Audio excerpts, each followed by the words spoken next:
Strap in, kid. Welcome to the Bad Batch Explosion Works After Show, breaking down, discussing, and reviewing each episode of the Disney Plus original Star Wars series. It's titled Star Wars: The Bad Batch. My name's Dylan Blight, and join me, Ashley Hobley. Hey Dylan, excited to be here to talk about this week's episode where things get a little bit hairy. Well, fair, I guess. There you go. Good one. This week's episode is titled Tribe. It was directed by Steward Lee, written by Matt Michnovetz. Synopsis was: the Bad Batch helped bring a new friend home. My synopsis is: the Bad Batch and Omega meet Gungi, who has survived Order 66, and they set out to take him to Kashyyyk, but he doesn't remember his home. What do you think of this week's episode, Ash? Yeah, I mean, it was cool. There was lightsabers and shit. There was Wookiees, a lot of stuff that we know.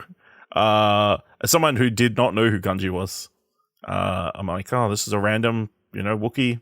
That's pretty cool. I mean, I knew it was. We also knew it was coming because it was in the trailers and that kind of he featured. But yeah, I mean, it was fine. Again, Kashyyyk under attack. Can that planet get a break? No. It's rough. So, yeah, I thought a solid episode. Is it going to lead anywhere? Are they staying on Kashyyyk to help fight the war against the Imperials? I don't know. Or is it no, we're done? I feel like, so in comparison to last week's episode, this is a lot better because at least in this episode, I feel like the characters are learning things and like having to make choices. Like I was just, after I finished this episode, I was like, that was a pretty fun episode. I got to see Gungi again. He's alive somehow. It's cool. Well, he didn't get killed. That's how he's alive. That character's in the Clone Wars.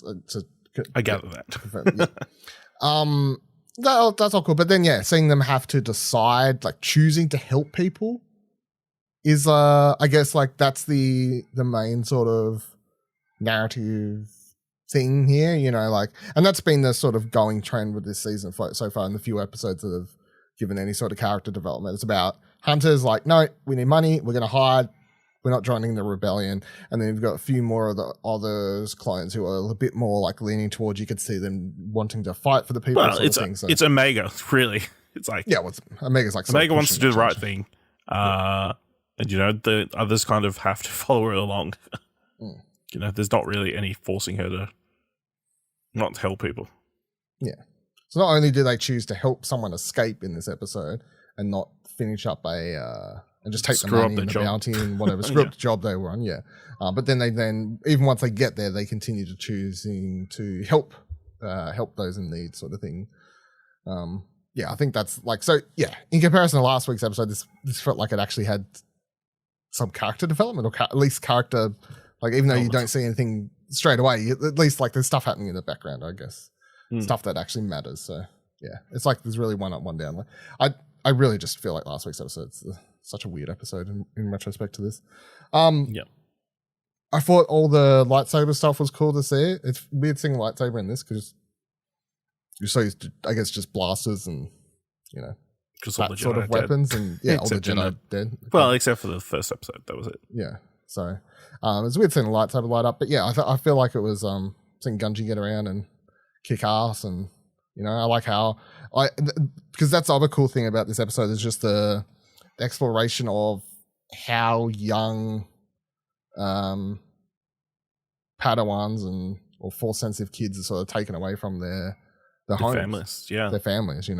That's something that's sort of thrown out in many Star Wars mediums as this thing that happens, but no one ever stops to go like, it's kind of fucked up, isn't it? Like you just you just sort of rip them away from their home and they don't remember any of their families or anything. I mean, it's the same thing as like Grogu being sent back.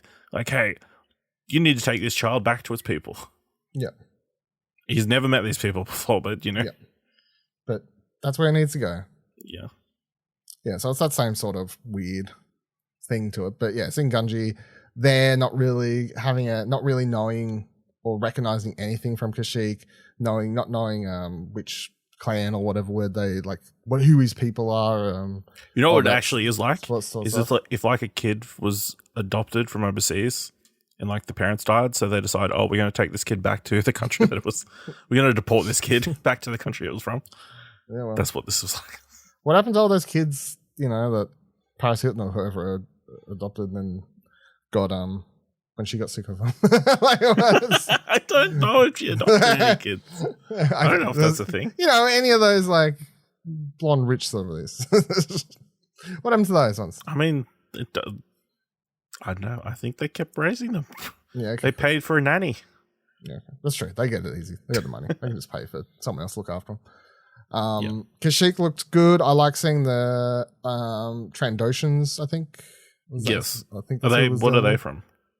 Oh, it's Bosk and shit. Like, it's just, just a species. It's an alien species. I don't know. They're from Boston.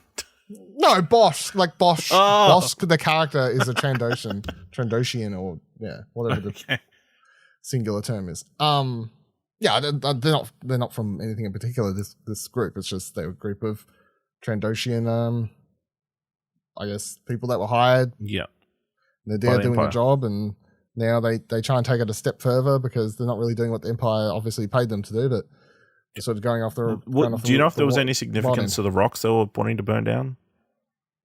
I don't know. Just cultural significance to Wookiees, I guess, is how I took it. Yeah, don't need to understand everything. It's just everything needs to have a. It upset them. I can understand that. So, anything else from this episode that stood out to you? I mean, it was just interesting to like see the Wookiees and the people Kashyyyk. We are constantly going there, but we don't really know a lot about them. You know what I mean? Mm. Like, obviously, they introduced the idea that they love the trees of the planet and they want to believe the trees can protect them and that kind of stuff.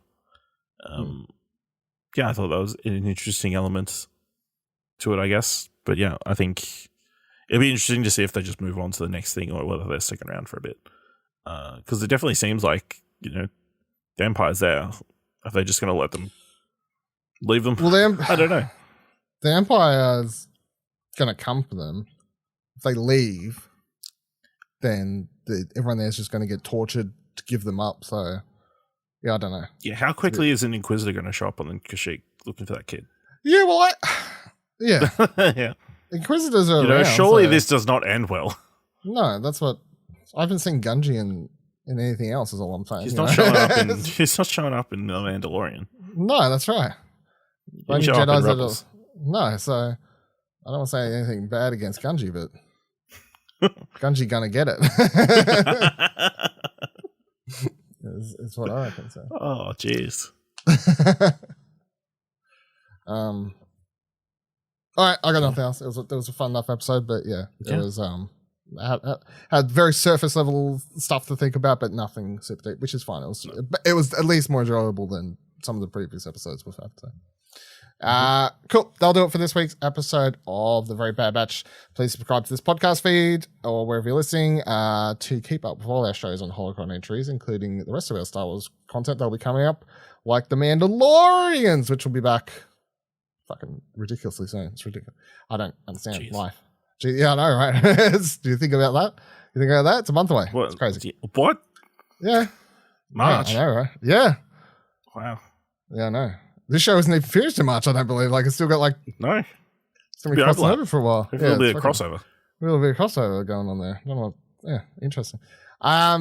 Follow us on Twitter, explosionnetwork.com/Twitter. Join our Discord, explosionnetwork.com/Discord. And if you like this episode and want to tell us, head on over to explosionnetwork.com/support to donate as little as $1 to our Ko-fi page. And until next week. Oh, Wookiees, you're so fine. You're so fine. You blow my mind. Hey, Wookiees. Hey, Wookiees.